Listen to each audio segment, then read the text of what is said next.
मुंबई में भारी बारिश के बीच बीएमसी ने अपनी जिम्मेदारी से पल्ला झाड़ने की पूरी तैयारी कर ली है। बीएमसी ने नालों, गटर और खुले मैनहोल के आसपास रहने वाले लोगों को सावधान करने के लिए पोस्टर लगा दिए हैं, जिसमें साफ साफ लिखा हुआ है कि लोग खुद सावधानी बरतें और अगर कोई नालों, गटर या मैनहोल में गिर जाता है तो उसकी जिम्मेदारी बीएमसी की नहीं होगी।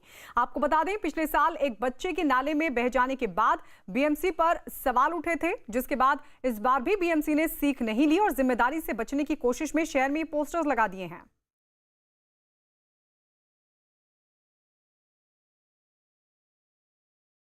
बारिश के दिनों में अक्सर नाले या गटर में गिरकर लोगों के मौत की खबरें मुंबई में लगातार आती हैं।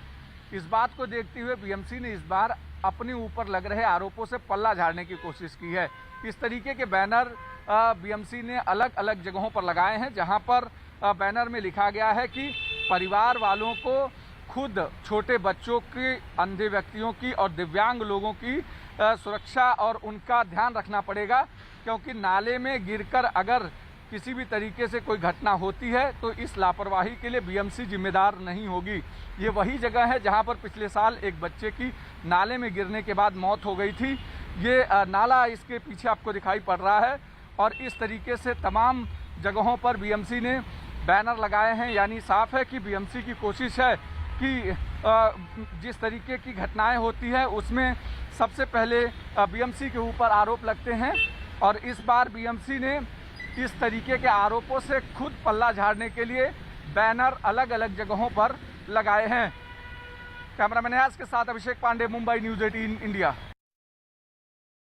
मैं साहिबा एक चीज जानना चाहूंगा, ये जो बैनर्स लगाए गए हैं, बीएमसी की तरफ से इंस्ट्रक्शंस दिए गए हैं, कहीं ना कहीं बीएमसी जो है वो अपनी जिम्मेदारियों से पल्ला झाड़ते हुए साफ तौर पे दूसरे पे ही ये बात डाल रही है कि लोग जिम्मेदार हैं अगर उनके बच्चे उसमें गिरते हैं तो। नहीं, एक तो हमने कभी हमारी महानगर पालिका की जिम्मेदारी से कभी हम पीछे नहीं हटे। पूरे जो स्टॉम वाटर ड्रेनेज हो उसका जाली बिठाने का काम पूरा बहुत सी जगह में हुआ है।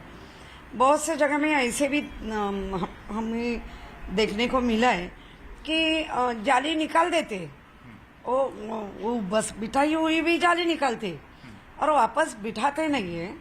और एक बच्चा जो 3 साल का गिरा है, अभी तक उसकी बॉडी भी नहीं मिली है। तो मुझे लगता है अभी तो लॉकडाउन है, बिगिन अगेन में है हम लोग, बच्चे लोग तो घर में हैं, नेत्रहीन घर में, सब घर में है, तो घूमने के लिए, खेलने के लिए बाहर निकलते। हमारी जिम्मेदारी नहीं है, इसका मतलब ये नहीं होता है कि हमने जिम्मेदारी छोड़ दी है। हम पूरी जिम्मेदारी लेके बोल रहे हैं कि उसके बावजूद कुछ होता है तो थोड़ा बच्चे के ऊपर ध्यान रखो। भारत के कोरोना आंकड़ों पर नजर डालें तो यहां कोरोना के कुल मामले बढ़कर 9 लाख के पार हो चुके हैं। देश में अब तक कोरोना मामलों का आंकड़ा 9,68,876 हो चुका है। वहीं इनमें 6,12,000 से ज्यादा लोग ठीक भी हो चुके हैं, जबकि 24,915 लोगों की मौत हो चुकी है। फिलहाल भारत में कोरोना के 3,31,146 एक्टिव केस हैं।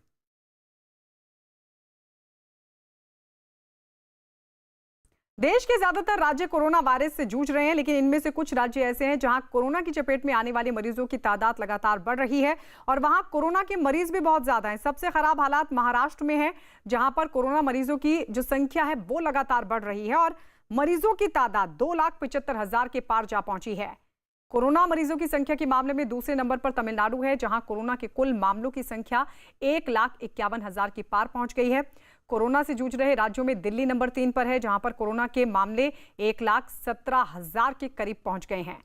कर्नाटक चौथे नंबर पर, जहां कोरोना के कुल मरीजों का आंकड़ा 47,000 को पार कर गया है। और 5वें नंबर पर गुजरात, जहां कोरोना मरीजों की संख्या 44,000 के पार जा पहुंची है।